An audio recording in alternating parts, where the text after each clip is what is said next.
Kaixo, Santo Tomas Liseoko aurrak, gazteak, familiak, irakasleak eta langile guztiak.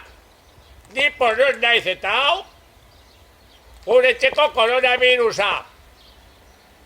Sudurgorrion partetik, zorionak denoi.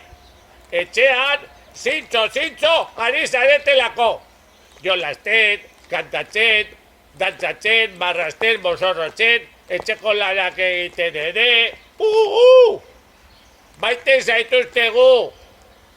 Ilargiraino eta buelta. Pasako da koronavirusa. Bitartean zaindu. Elkar goxatu.